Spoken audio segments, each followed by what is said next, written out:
Hello my fellow amateur golfers, it's Matt here at Golf Geeks HQ. I hope you're all well today. So in today's video we're going to talk about something that we get asked quite a lot, which is how are second-hand golf clubs priced?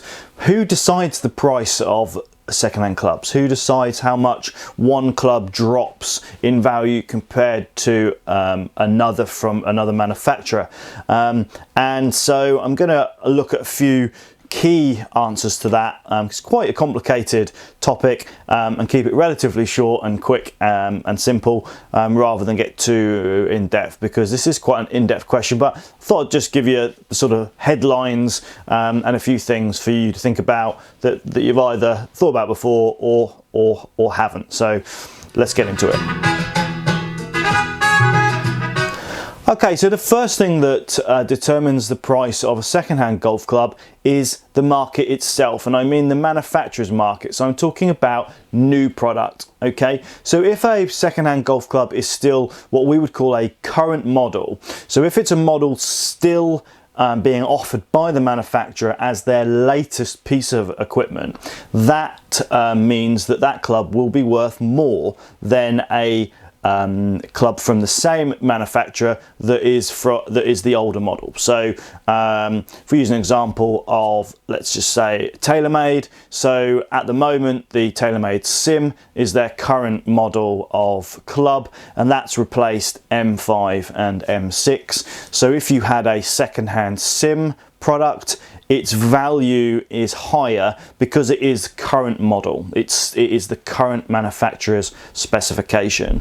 And so if someone was trading in or we were selling an M5 or an M6 driver, it would be less in value compared to one of the Sim clubs, for that very reason.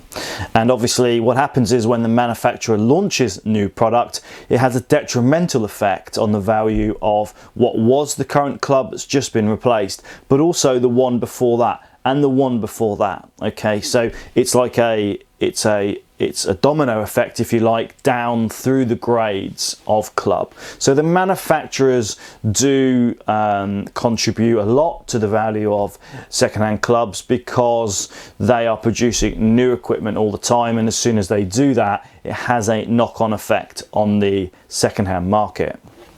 Now also, if a club has been very popular, so again this is determined by the manufacturer, if a lot of a product has been sold, or something fairly new, revolutionary, or something that worked really well in the new market hits the second-hand market, that can also have a impact on its value as well, both good and bad.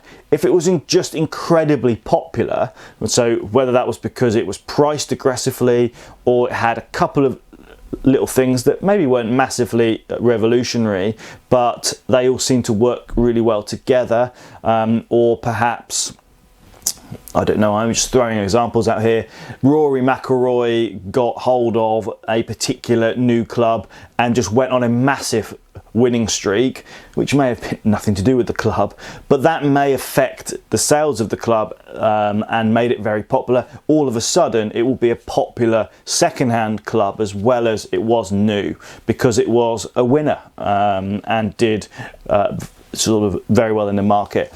And on the flip side of that, also, if a manufacturer floods the market with lots and lots and lots of the same product, if it wasn't particularly successful, then that will have a detrimental effect on its value, because out in the market there are lots and lots and lots of them, and in fact there may still be new retailers selling them very cheap new, so that then has a detrimental effect on that club in the used market.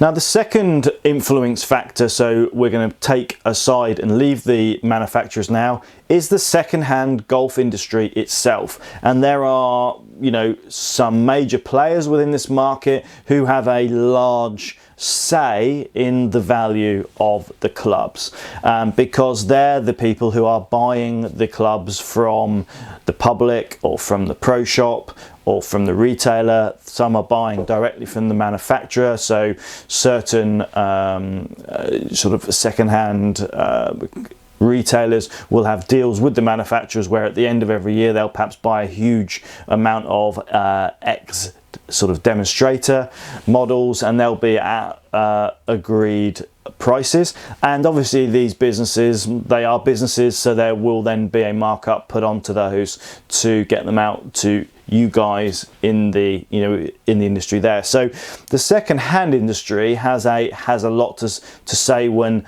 determining, because ultimately something is only ever worth what somebody else is prepared to pay for it. So if the second-hand market is particularly buoyant, then we're going to want obviously a lot of stock, and so we can probably justify paying more. Whereas if we have lots and lots of stock because the market is slow, then that will again have a detrimental effect on the value of that club at the time. Now, supply and demand is really the last one, and it's obvious because it affects every single market no matter what you're selling.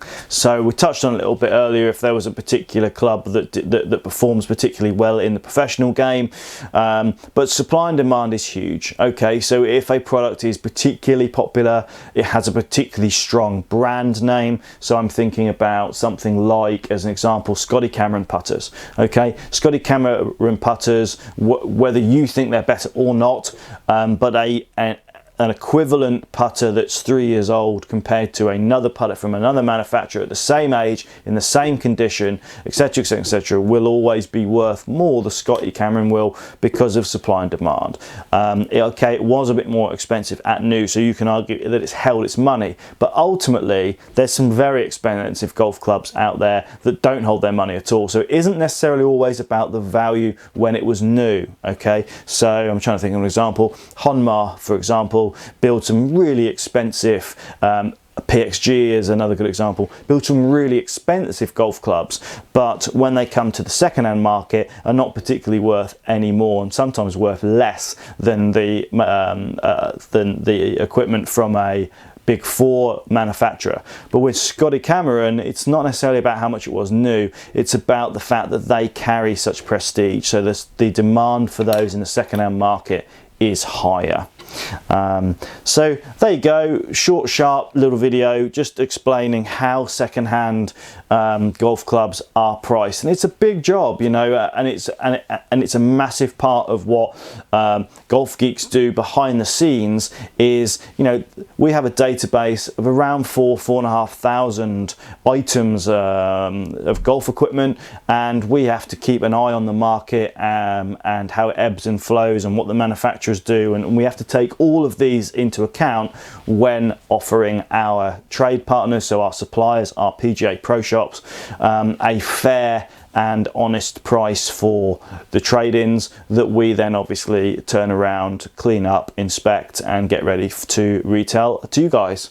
So I hope that's been interesting, and we'll see you on the next one. Cheers, golf geeks.